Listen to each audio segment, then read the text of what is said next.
Today, myself Alka Dhingra is going to explain you chapter Motion and Time, that is chapter 13. आपको मालूम है जो movement होता है ऑब्जेक्ट का उसको हम मोशन बोलते हैं. तो जो movement in which things occur is called time. तो क्या होता है as object is said to be in motion when its position changes with time. जैसे एक एग्जांपल है जब पोजीशन ऑफ कार चेंज हो जाती है विद टाइम तो हम सब कहते हैं कि कार क्या कर रही है, मूविंग, और that is car is in motion. तो जो मोशन होता है ऑल ऑब्जेक्ट का are one of the same time. Different object show different type of motions. हम पहले ही ऑलरेडी पढ़ चुके हैं कि there are main 4 types of motion: rectilinear motion, circular motion, rotational motion and periodic motion. What is the rectilinear motion? जो मोशन straight line में होता है उसको हम रेक्टिलिनियर मोशन बोलते हैं. यानी कि जब ऑब्जेक्ट मूव्स करता है along a straight line path it is called rectilinear motion. जैसे motion bull cart moving on a straight road is a rectilinear motion. जैसे और भी दूसरे एग्जाम्पल्स होते हैं, motion of horse pulling a cart on a straight road etcetera. Second होता है आपका circular motion. A round path having the shape of a circle is called circular path. और जब ऑब्जेक्ट मूव करता है अलॉन्ग अ circular path उसको हम बोलते हैं सर्कुलर मोशन. जैसे earth moves around the sun in a circular path और a circular orbit, so the motion of the earth around the sun is circular motion. Next आता है रोटेशनल मोशन. जब object होता है वो टर्न्स करता है about a fix axis it is called rotational motion. जैसे the earth turns around and round on its axis like a spinning top, so the spinning of the earth on its axis is an example of rotational motion. Last होता है periodic motion. जो motion which repeat itself after regular interval of time is called periodic motion. Periodic motion को हम oscillatory motion भी बोलते हैं. जैसे आपने पेंडुलम देखा हुआ है, उसका स्विंग होता है जब पेंडुलम का, उसको हम वो क्या है, एग्जाम्पल ऑफ पीरियोडिक मोशन या oscillatory motion. Motion of a swing, motion of hands of an athlete while running a race are the example of circular motion. What is a speed? आपको मालूम है जब कार रन स्लो करती है तो हम कहते हैं जो उसकी स्पीड है वो लो है, और अगर वो रन फास्ट करती है तो हम कहते हैं उसकी स्पीड हाई है. तो जो स्पीड होती है ऑब्जेक्ट की वो हमें आइडिया देती है कि वो कितनी तेज़ और धीरे चल रही है. तो हम ये ऑब्जेक्ट जो स्पीड होती है ऑब्जेक्ट की कैसे डिफाइन कर सकते हैं? Speed of an object is the distance travel by it in unit time. तो जो स्पीड होती है ऑब्जेक्ट की can be calculated by time dividing the distance travelled by the object by the time taken to travel this distance. तो जो formula होता है calculating the speed of an object वो क्या हो जाता है, speed is equal to distance travel upon time taken. जैसे एक एग्जांपल बता रही हूँ कि कोई कार है वो ट्रैवल कर रही है डिस्टेंस ऑफ 100 किलोमीटर और उसका टाइम कितना है 4 आवर्स. तो स्पीड ऑफ द कार हम कैसे देंगे, speed upon distance upon time, that is 100 upon 4, that is a 25 kilometres per hour. तो जो डिस्टेंस ट्रैवल होता है वो divided by time taken actually क्या होता है, गिव करती है average speed of the object. आपको मालूम है ये किसका हो जाता है, फॉर्मूला स्पीड का. अगर बाय द वे हमें डिस्टेंस को निकालना है तो हम कैसे निकालेंगे, distance travel is equal to speed into time taken, और अगर टाइम निकालना है तो distance travel upon time. What is the unit of speed? आपको मालूम है जो यूनिट ऑफ स्पीड होती है वो डिपेंड करती है upon the unit of distance and the unit of time used. आपको मालूम है जो स्टैंडर्ड यूनिट होता है डिस्टेंस का वो मीटर होता है और टाइम का सेकेंड होता है. तो इसलिए जो स्टैंडर्ड यूनिट होता है स्पीड का वो क्या होता है, मीटर्स पर सेकेंड. तो यूनिट ऑफ मीटर पर सेकेंड को हम कैसे लिख सकते हैं, एम अपॉन एस, जहाँ पे एम क्या हो जाएगा मीटर और एस क्या हो जाएगा सेकेंड. तो इसका मतलब हो गया डिस्टेंस किस में मेजर हो रहा है, मीटर्स में, और टाइम किस में मेजर हो रहा है, सेकेंड्स में. जो अनदर यूनिट होता है स्पीड का वो होता है मिनट्स पर मिनट, मीटर्स पर मिनट. हम उसको शॉर्ट फॉर्म में कैसे लिख सकते हैं, M upon M I N, that is minute.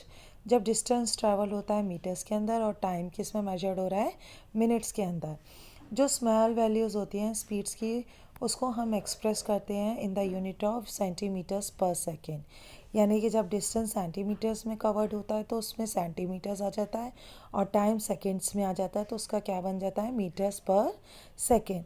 जो लार्ज स्पीड होती है वैल्यूज़ एक्सप्रेस्ड होती है स्पीड की, वो किस में होती है, किलोमीटर्स पर आवर। यानी कि डिस्टेंस किस में कवर्ड होता है, किलोमीटर्स में, और टाइम किस में कवर्ड होता है, आवर्स में होता है। इसीलिए हम उसको क्या लिखते हैं, किलोमीटर्स पर आवर।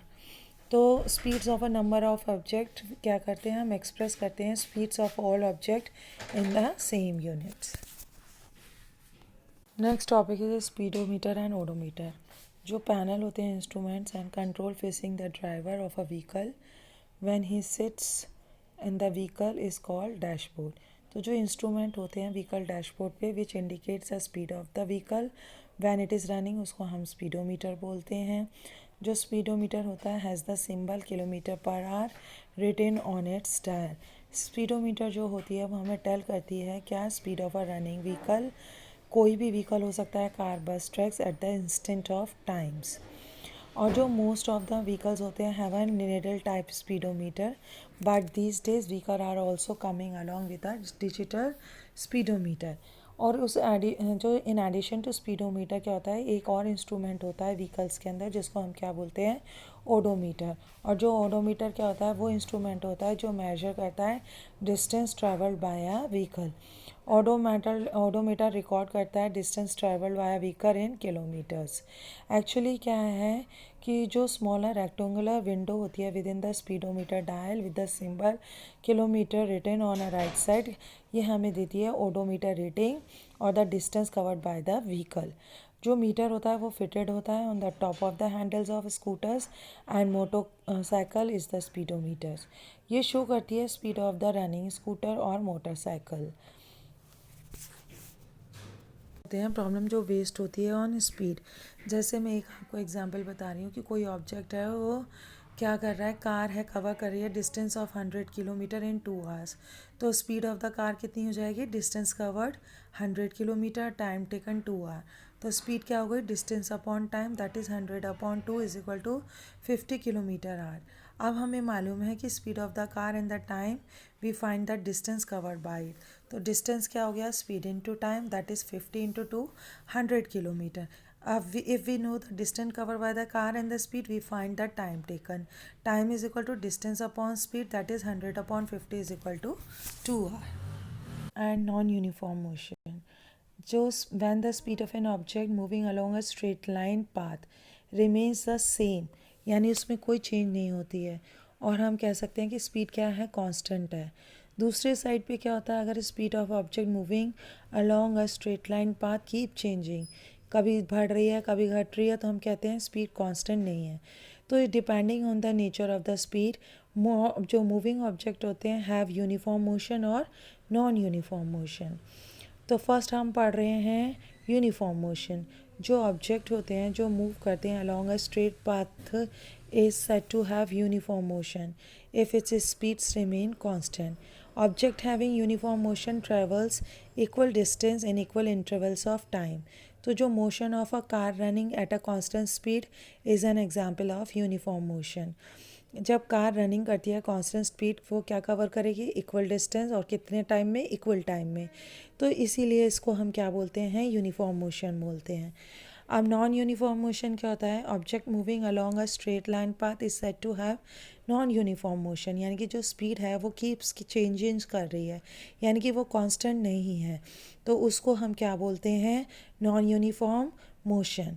यानी कि जो ऑब्जेक्ट का नॉन यूनिफॉर्म मोशन होता है तो वो क्या ट्रैवल करता है, unequal distance in equal intervals of time. जैसे motion of a train starting from a railway station is an example of non uniform motion. आपको मालूम है जब स्टेशनरी ट्रेन स्टार्ट होती है रेलवे स्टेशन से, तो जो उसकी स्पीड होती है वो इंक्रीज़ करती रहती है और मोर डिस्टेंस कवर करती है 1 सेकेंड टाइम इंटरवल में।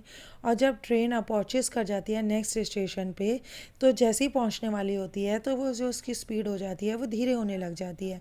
तो इसका मतलब क्या होता है कि वो क्या कवर करता है, लेस डिस्टेंस करता है इन 1 सेकेंड टाइम।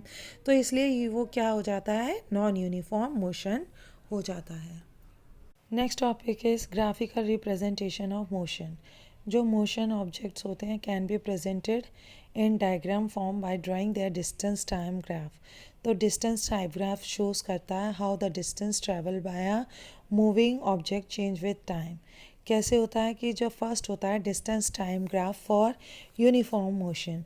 आपको मालूम है जब ऑब्जेक्ट मूव करता है विद अ यूनिफॉर्म मोशन तो it travels equal distance in equal intervals of time. तो जो डिस्टेंस ट्रेवल होती है वो डायरेक्टली प्रोपोर्शनल हो जाती है टाइम से। और when the two things are directly proportional to each other तो जो ग्राफ ड्रॉ होता है उन दोनों के बीच में वो क्या होता है, स्ट्रेट लाइन होती है। तो जो डिस्टेंस टाइम ग्राफ होता है ऑब्जेक्ट का moving with a uniform speed is a straight line. जो स्लोप होता है डिस्टेंस टाइम ग्राफ का वो इंडिकेट करता है speed of the object. If the distance time graph has a low slope तो object has a low speed. On the other hand if the distance time graph has a higher slope it means the object has a higher speed. तो हम by looking at the slopes of two distance diagram drawn on the same paper we can tell the which of the two object is moving faster and which is moving slower। क्यों? क्योंकि जो greater slope होगा distance time graph का the higher will be the speed। अगर उसका smaller होगा slope of the distance time it means the speed is small। Next is distance time graph for non uniform speed और changing speed. जब object move करता है with a non uniform speed यानी कि उसकी स्पीड चेंज हो रही है तो it travels unequal distance and equal intervals of time. इस केस में क्या होता है, जो डिस्टेंस ट्रेवल्ड होता है ऑब्जेक्ट का वो डायरेक्टली प्रोपोर्शनल नहीं होता है टाइम का। तो जो डिस्टेंस टाइम ग्राफ होता है वो स्ट्रेट लाइन में नहीं होता है। तो जो distance graph for an object moving with a non uniform speed और changing speed is a curved line. तो जो कर्व लाइन ग्राफ होता है बिटवीन डिस्टेंस एंड टाइम वो हमें ये बताता है कि object is moving with a non uniform speed और चेंजिंग स्पीड। तो जो distance graph in the form of curve line tell us that the object is moving with a speed which is not constant. Third जो होता है distance time graph when the object is a stationary यानी कि not moving. क्या होता है, हम कुछ after travelling a certain distance जो मूविंग ऑब्जेक्ट होती है वो रुक जाती है यानी कि स्थिर हो जाती है। तो जो डिस्टेंस ट्रैवल होता है वो does not change with time, it remains the same यानी कि वो कांस्टेंट रहती है। तो जो डिस्टेंस टाइम ग्राफ होता है for an object which is stop moving in a straight line वो किसकी होती है, parallel to the time axis, जो हम आपको इस डायग्राम में शो कर रहे हैं। Next is how to draw a distance time graph. हम क्या करते हैं, ग्राफ पेपर यूज़ करते हैं to draw distance time graph. तो ग्राफ पेपर में आपको मालूम है 1 सेंटीमीटर स्क्वायर्स होते हैं, मार्क्ड होते हैं ऑन इट। तो जो ईच सेंटीमीटर स्क्वायर होता है उसके अंदर 100 स्मॉलर स्क्वायर्स होते हैं in it. It is obviously हो जाता है जो साइड होता है bigger square on the graph paper is 1 centimetre and that of the smaller square is 1 millimetre. So in order to draw the distance graph for a moving object, we need a graph paper and the readings of distance traveled by the object and the corresponding time values which have been obtained experimentally। तो हमें कुछ points को remember रखना होता है। First क्या होता है कि हमें एक हॉरिजेंटल लाइन ड्रॉ करनी होती है ग्राफ पेपर पे, वो रिप्रेजेंट करता है एक्स एक्सेस, उसको हम एक्स एक्सेस लेबल कर देते हैं बाय राइटिंग टाइम। सेकेंड क्या होता है, unit of time should be written in a bracket such as time as second, time, minute etcetera. Second क्या होता है, एक वर्टिकल लाइन ड्रॉ करते हैं left side of the graph paper जो रिप्रेजेंट करता है वाई एक्सेस और उसको हम लिख देते हैं डिस्टेंस। तो जो डिस्टेंस ऑफ यूनिट होता है वो भी हम उसको ब्रैकेट में लिख देते हैं। थर्ड क्या करते हैं, we choose suitable scale so to represent the large value of times and distance conveniently on the small graph paper। Fourth हम क्या करते हैं, take the first value of time then the value of distance from the data given in the question and mark 1 point on the graph paper where the graph paper line responding these two values meet। तो then taken second, third, fourth and fifth sets of value of time and distance and the mark corresponding point on the graph paper. फिर हम क्या करते हैं, join करते हैं सारे mark points को with a pencil to obtain the required distance diagram. तो जो ड्राइंग होती है distance diagram given the value of distance and time will become more clear. Other types of graphs, जो अभी हम क्या पढ़ रहे थे, डिस्टेंस टाइप ग्राफ के अलावा तो और भी टाइप्स के ग्राफ्स होते हैं जिनको हम क्या बोलते हैं, bar graph and pie chart. जो बार ग्राफ होता है वो क्या होता है, डायग्राम होता है which shows information as bars of different heights heights in a bar graph, the position and heights of the bars represent the value of the variable quantity about which information is being given. और जो pie chart होता है वो kind of a graph और diagram which shows the percentage composition of something in the form of slices of a circle, the whole circle representing 100%. तो जो pie chart होता है showing the percentage composition of air etcetera.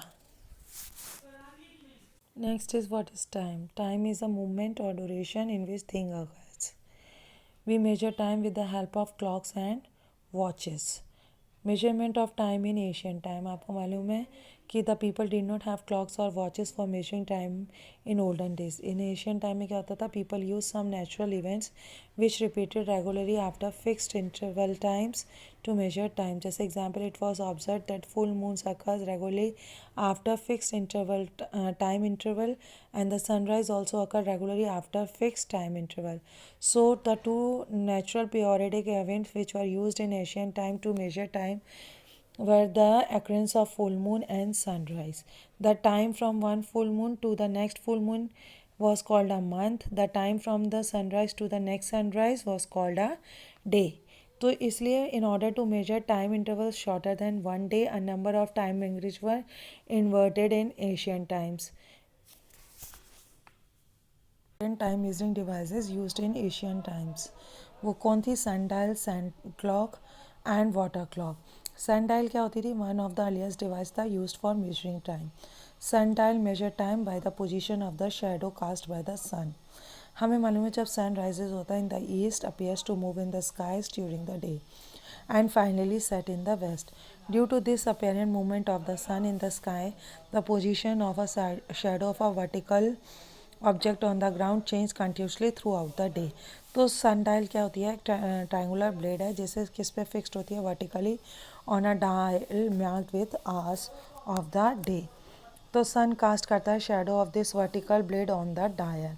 जैसे ही position of sun changes होती है in the skies तो position of shadow of blade on the dial also changes. तो जो position of shadow vertical blade on the dials give the time of the day. Second होती है sand clock. Another जो early device था for measuring time is the sand clock. Sand clock is also known as a sand glass और hour glass. Sand clock uses the flow of sand to measure time. Length of time taken by sand to pass from one bulb of the sand clock to the other gives a constant time interval. तो जो sand clock consider करती है two glass bulb joined together through a narrow tube. तो some sand of the glass tube passes into the second one और एक तरह से दूसरे से टच होती है. जब एक entire sand flow हो जाती है down to the lower bulb slowly in a fixed time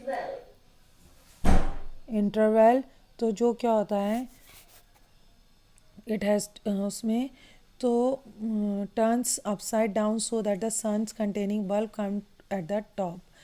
तो इस तरह से हम टाइम को मेजर करते थे. नेक्स्ट होती है वाटर क्लॉक. वाटर क्लॉक भी क्या है? एक अनदर टाइप का मेजरिंग डिवाइस है used in Asian time. Water clock uses the rate at which water drips from one vessel to another to measure time intervals. Water was allowed to drip from one vessel to another kept at a lower level. The time taken by the entire water to drip from upper vessel to lower vessel was used for measuring time interval. Every time the upper vessel is filled with water, water takes exactly the same times to drip in the lower vessels. Unit of time. The standard unit of measuring time is a second. जो symbol होता है second का S होता है. Standard unit time is also called basic unit of time. So we can also say that the basic unit time is second. जो larger unit होता है time का than second are minute and hour. Symbol of minute is MIN and the symbol of hour is H.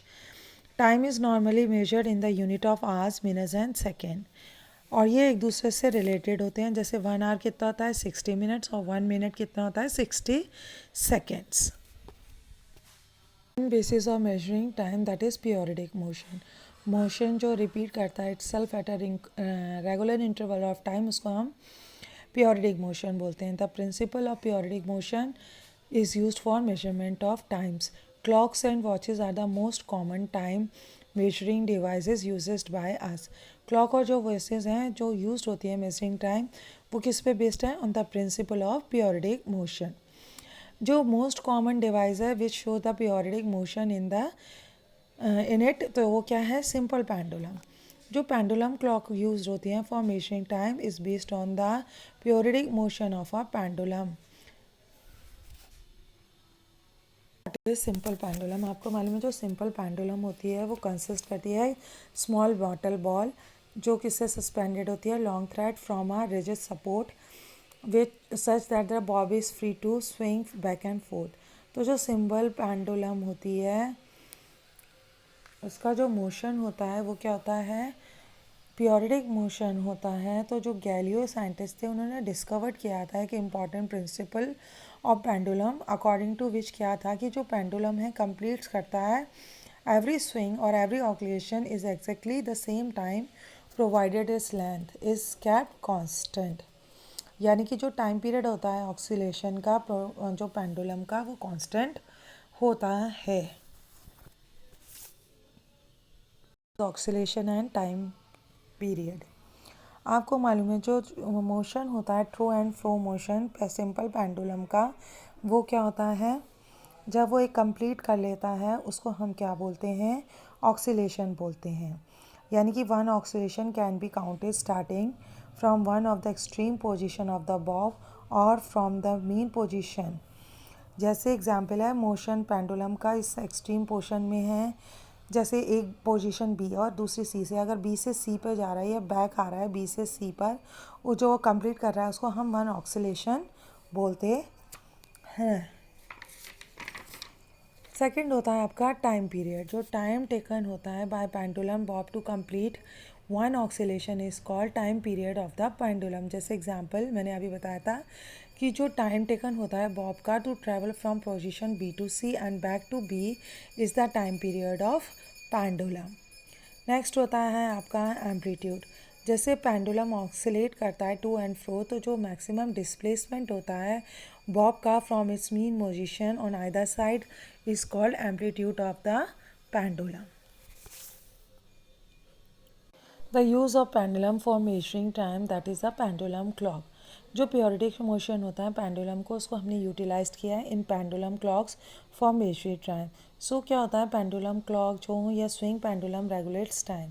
जो pendulum होता है pendulum clock का वो क्या होता है? लॉन्ग मेटल रॉड होती है, उसके नीचे एक हैवी बॉब लटका होता है, उसके लोअर एंड पे जब लोअर ऑफ पेंडुलम को डिस्प्लेस कर देते हैं to one side and then release, तो जो पेंडुलम होता है वो स्टार्ट करता है स्विंग करना right to left and left to right, तो which does not allow a swing to stop.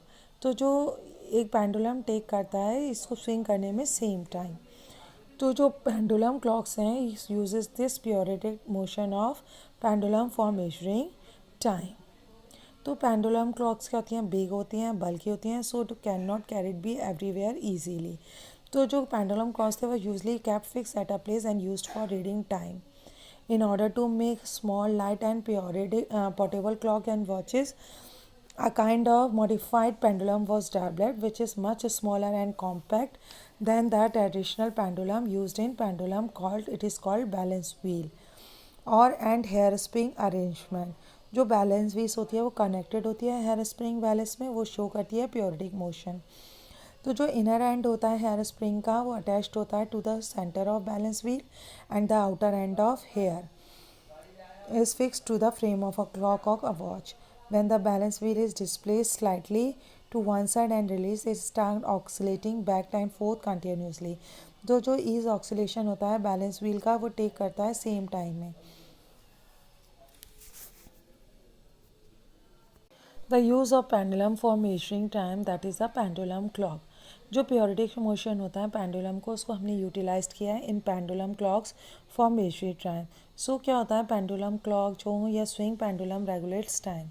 जो पेंडुलम होता है पेंडुलम क्लॉक का वो क्या होता है? लॉन्ग मेटल रॉड होती है, उसके नीचे एक हैवी बॉब लटका होता है, उसके लोअर एंड पे जब लोअर ऑफ पेंडुलम को डिस्प्लेस कर देते हैं to one side and then release, तो जो पेंडुलम होता है वो स्टार्ट करता है स्विंग करना right to left and left to right, तो which does not allow a swing to stop. तो जो एक पेंडुलम टेक करता है इसको स्विंग करने में सेम टाइम। तो जो पेंडुलम क्लॉक्स हैं uses this periodic motion of pendulum for measuring time. तो पेंडुलम क्लॉक्स क्या होती हैं, बिग होती हैं, बल्कि होती हैं, so to can not carried be everywhere easily.